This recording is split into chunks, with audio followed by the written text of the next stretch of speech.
우리 지구상의 여러 국가 중에 유일하게 존재하고 있는 분단 국가가 남한과 북한입니다. 같은 언어를 사용하고 또 같은 역사 뿌리를 가지고 있는 이 두 나라가 지금은 서로 상반된 국가 체제를 가지고 서로 대립한 채 이렇게 지내고 있습니다. 이스라엘 역사도 거슬러 올라가 보면 한 민족이 두 나라로 갈려서 그렇게 두 왕국이 이루어진 역사가 있습니다.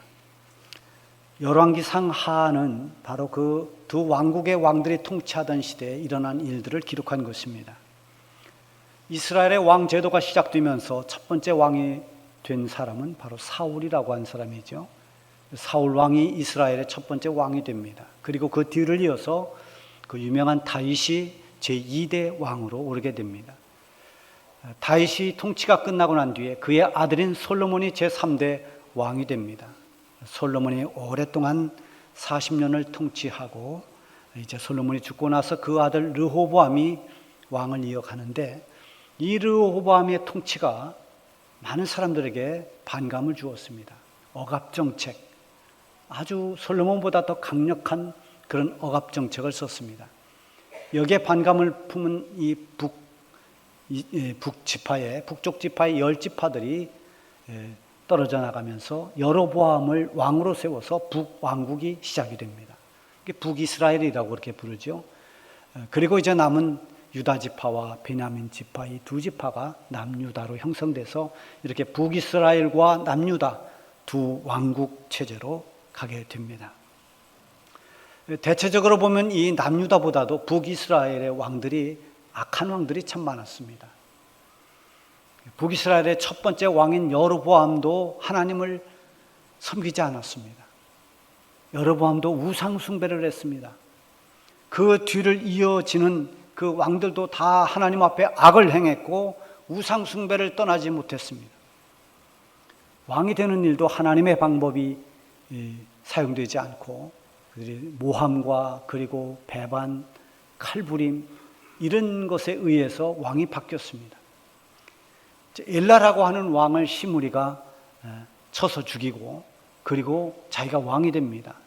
근데 이 시므리가 왕이 된 지 7일 만에 오므리라고 한 사람이 이제 이 시므리를 쫓아내고, 시므리는 불타는 그 왕궁 요새에서 죽고 맙니다.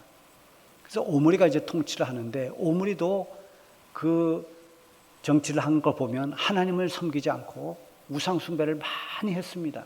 하나님 보시기에 악한 왕이었습니다. 이 오므리가 죽고 그 아들 아합이 이제 왕이 됩니다. 유명한 아합 왕. 아합하면 떠오르는 것이 바알입니다. 근데 이 아합 왕이 열왕기상 16장 30절에 보면 이렇게 기록이 되어 있어요.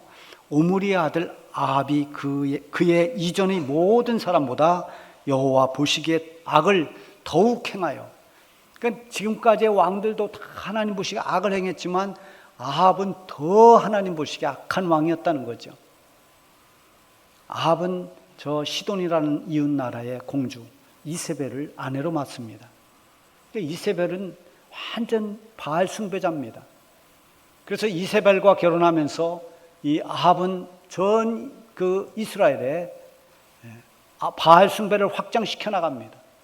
그리고 아세라상을 만들어서 숭배하고 온갖 우상의 백성들을 빠뜨리는 이런 악한 일을 행했습니다. 그래서 모든 왕들보다 하나님의 그런 노를 심하게 사게 만들었다라는 기록도 있습니다. 자, 이렇게 아합이 통치할 당시에 선지자로 부름을 받은 사람이 엘리야입니다.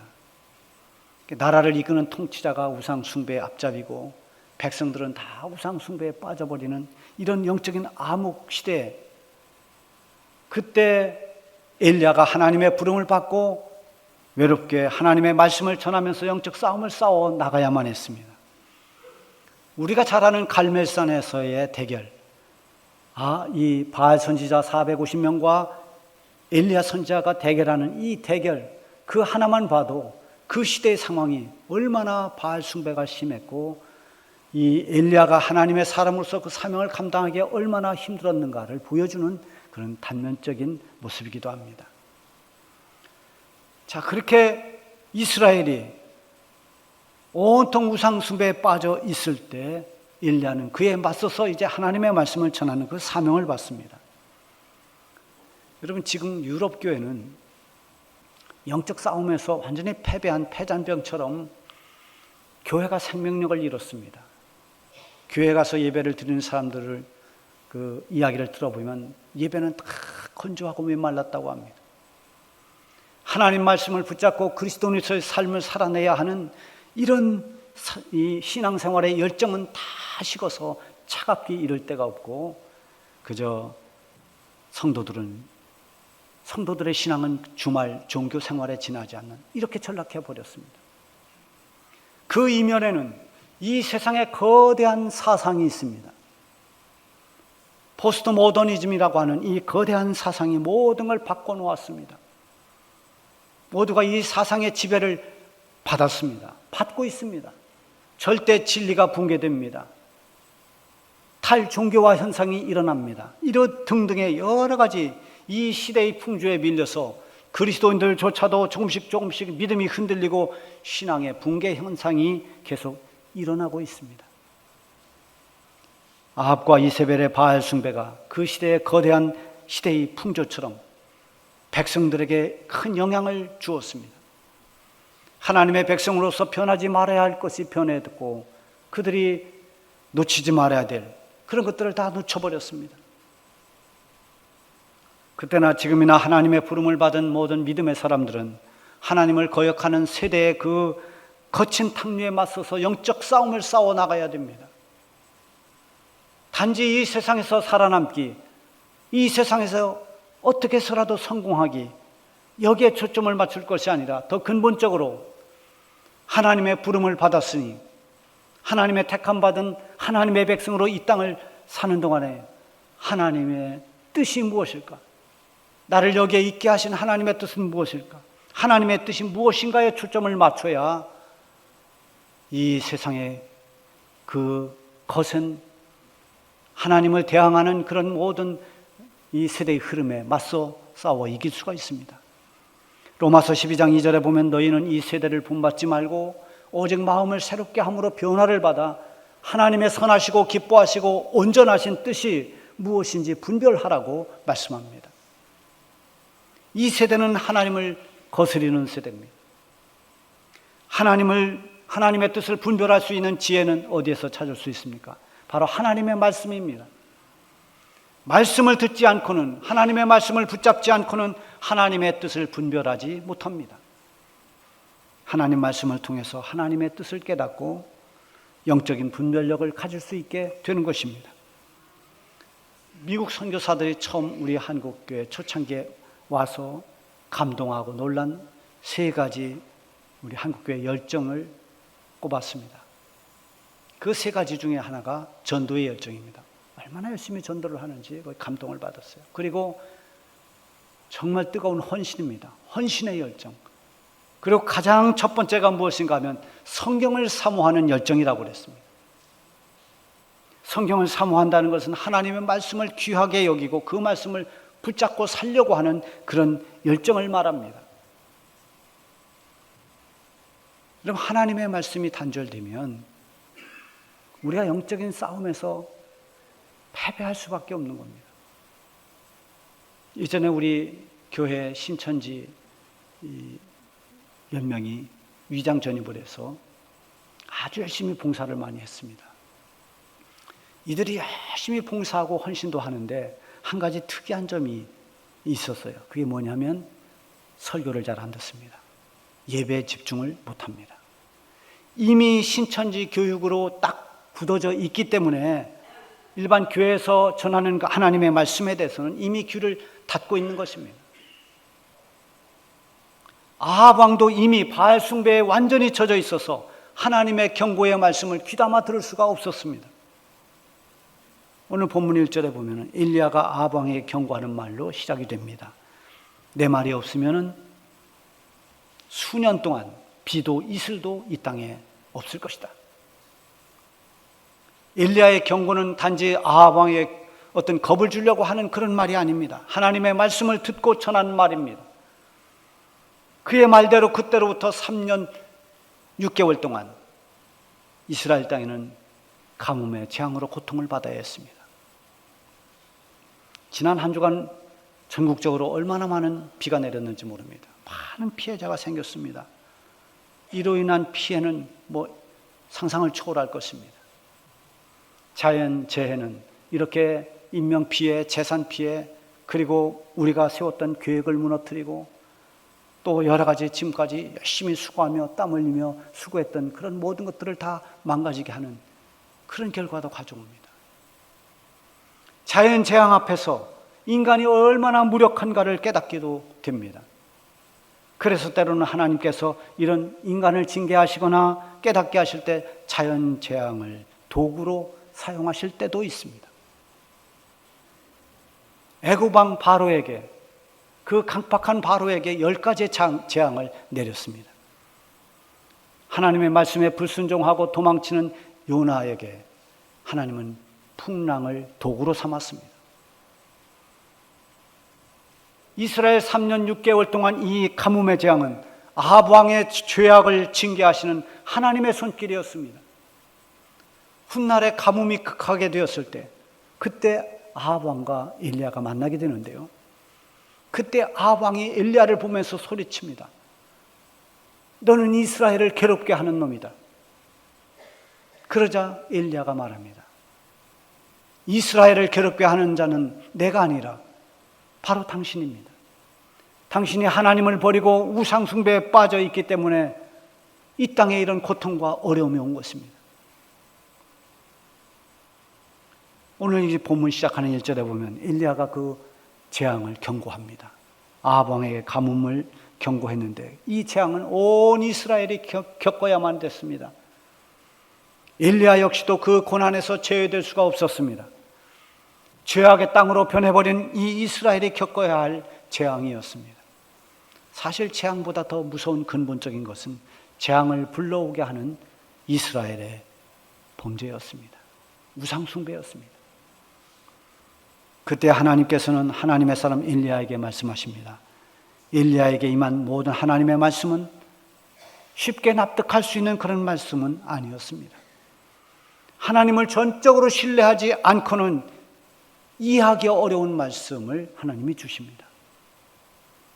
3절 4절에 보면 너는 여기서 떠나 동쪽으로 가서 요단 앞 그리 시냇가에 숨고 그 시냇물을 마시라.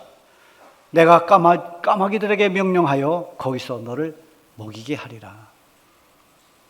자, 엘리야의 경고를 들은 아합이 엘리야를 그냥 둘 리가 없습니다. 위협을 했을 것입니다. 권력을 이용해서 엘리야를 해치려고 했던 것이 분명합니다. 하나님께서 엘리야에게 저 그리 시냇가에서 숨어 지내라고 말씀하십니다. 자, 가뭄이 들면 먹을 것도 줄어들지만 사람들의 인심이 흉합니다. 엘리야가 지금 처한 상황은 정말 겹겹이 고난과 시련입니다. 거기에 둘러싸여 있습니다. 어디로 가도 먹을 것이 없고, 더군다나 이제 엘리야가 가야 할 곳은, 하나님이 가라고 하신 곳은 시냇가입니다. 이럴 때 대부분이 절망합니다. 하나님을 원망하기도 합니다. 속히 해결의 답이 보이기를 기대합니다. 하나님께서 인도하시는 곳이 어떤 숨겨진 큰 부자의 집이 아니었습니다. 도울 사람도 전혀 없는, 사람이 살지 않는 시냇가입니다. 그리고 거기서 시냇물을 마셔야 했습니다. 그리고 까마귀가 날라다 주는 음식을 먹어야 했습니다. 뭔가 기대할 만한 상황이 아니라 기적이 아니고는 살 수 없는 곳으로 하나님께서 가라고 말씀하십니다. 5절에 보면 그가 여호와의 말씀과 같이 하여 곧 가서 요단 앞 그릿 시냇가에 몸을 매. 하나님을 믿는 모든 우리 하나님의 사람들에게 요구되는 것은 말씀에 순종하는 것입니다. 오늘 말씀에서 가장 중요한 핵심이 5절에 있어요. 그가 여호와의 말씀과 같이 하여. 엘리야가 하나님께서 말씀하신 그대로 순종했다는 것입니다. 하나님께서 순종을 기뻐하시는 것은 그만큼 하나님을 신뢰하기 때문입니다. 하나님의 말씀이 이해돼서가 아닙니다. 하나님이 가라고 한 그곳이 너무나 좋은 곳이라 그래서가 아닙니다. 가라고 명령하시는 그 하나님을 신뢰하기 때문에 순종한 것입니다. 사람들이 대개 하나님 말씀에 순종하지 않는 것은 하나님을 온전히 신뢰하지 못하거나 아니면 자기의 생각을 앞세우기 때문입니다. 내 생각으로 생각해 볼 때, 판단해 볼 때 이게 아니라고 생각됩니다. 이거는 가능한 일이 아니라고 판단합니다. 우리는 아무리 내 생각이 옳은 것 같아도 하나님보다 앞설 수는 없습니다. 조지 뮬러는 언제나 나는 하나님보다, 성령보다, 기도보다 앞서지 않겠다는 걸 자기 생활 신조로 삼았습니다. 사울왕이 하나님께 드리기 위해서 살찐 짐승들, 좋은 재물을 끌고 왔다고 변명을 합니다. 그때 사무엘 선지자가 사울왕을 책망합니다. 순종이 제사보다 낫고 수양의 기름보다 듣는 것이 더 낫습니다. 그러면서 사울을 책망했습니다. 하나님 말씀 앞에 엘리야는 순종했습니다. 고민하거나 지체하지 않았습니다. 곧바로 하나님께서 말씀하신 그대로 그리 시냇가로 갔습니다. 순종의 결과는 놀라웠습니다. 여러분, 우리 성경을 읽다 보면 전혀 이해할 수 없는 상황에서 순종했을 때 그때 기적이 일어납니다. 이 엘리야에게도 기적이 일어났습니다. 까마귀들이 아침에 떡과 고기를 물어다 줍니다. 그리고 저녁이 되면 다시 또 까마귀들이 떡과 고기를 물어다 줬습니다. 하나님께 순종하면은 인간의 지성과 경험으로 경험할 수 없는 하나님의 놀라운 능력의 역사를 체험해 볼 수가 있는 것입니다. 그렇게 까마귀를 통해서 음식을 먹었지만 시냇물은 점점 가뭄을 이기지 못하고 말라갑니다. 결국 시내가 다 말라서 물을 먹을 수 없게 됩니다. 7절에 보면 땅에 비가 내리지 아니하므로 얼마 후에 그 시내가 마르니라.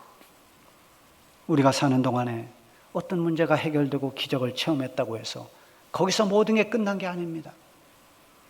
여전히 이 땅을 사는 동안 우리에게는 부딪히고 감당해야 할 그런 문제들이 계속 기다리고 있습니다. 아방의 위협이 여전히 남아있고 가뭄의 재앙으로 인한 고난은 여전히 현실 속에 남아있는 문제들입니다. 순종으로 말미암아서 경험했던 한 번의 기적으로 모든 게 끝난 게 아니라 하나님 앞에 갈 때까지 하나님의 말씀을 따라 순종하는 그 삶이 이어져야만 됩니다.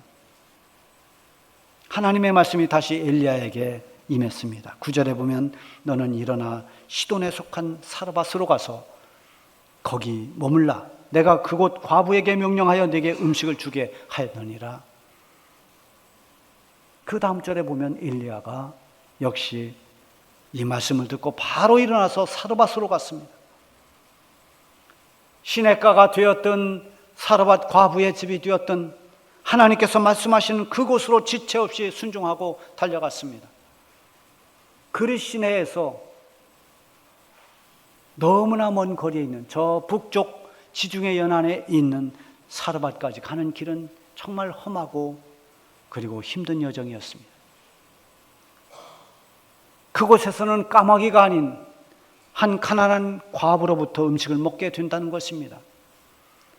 하나님께서 인도하시는 그곳이 도무지 이해할 만한 곳은 아니었습니다.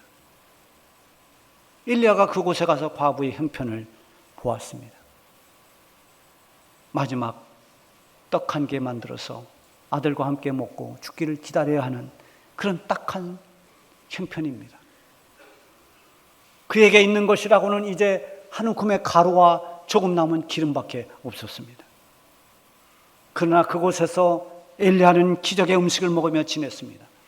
하나님께서 이 가난한 과부의 집에 가루와 기름이 떨어지지 않게 하셨습니다. 하나님 말씀하신 대로 순종했을 때 보여지는 상황을 뛰어넘어서 불가능을 가능으로 바꾸는 하나님의 능력을 체험하게 된 것입니다. 오늘 본문에 있는 2절, 8절은 한 글자도 다르지 않고 똑같습니다. 여호와의 말씀이 엘리야에게 임하여 이르시되 뒤의 상황은 다 다르지만 하나님의 말씀이 임했습니다. 성경을 통해서 말씀하시는 하나님의 말씀은 모든 성도들에게 똑같습니다. 여러분이 가지고 있는 성경에 기록된 하나님의 말씀은 사람마다 다 다르지 않습니다. 오늘 설교를 통해 들려지는 이 말씀도 우리 모두에게 똑같이 들려지고 있습니다. 그러나 그렇게 들려진 하나님 말씀 앞에서의 반응은 다 다릅니다. 어떤 사람은 관심 없이 형식적으로만 듣는 사람도 있을 것이고, 어떤 사람은 듣는 그 순간에만 집중했다 다 잊어버리는 사람도 있고, 정말 그 말씀을 듣고 그 말씀을 붙잡고 살아가려고 애쓰는 그런 사람들도 있을 것입니다. 일리야의 반응은 여호와의 말씀하신 그대로 행했습니다. 그를 시냇가로 가라고 하니까 그곳으로 갔습니다. 사르밧 과부의 집으로 가라고 하니 말씀하신 그대로 그곳에 갔습니다. 가뭄을 피할 수 있는 것도 아니고 먹을 것이 잘 준비되어 있는 그런 것도 아닙니다. 오직 하나님께서 말씀하신 대로 말씀에 순종하는 자리로 간 것입니다. 오늘 이 세대가 어떻게 변한다 하더라도, 또 우리의 환경과 상황이 어떻게 달라진다 하더라도 우리가 변함없이 지켜야 할 자리는 하나님께서 말씀하시는 그 말씀에 순종하는 그 자리입니다. 하나님께서 말씀하시는 그 순종과 믿음의 자리에 있을 때 우리가 어떤 형편에 놓여 있다 할지라도 거기서 하나님의 능력을 체험하게 될 것이고, 거기서 하나님의 영광을 보게 될 것입니다. 기도하겠습니다.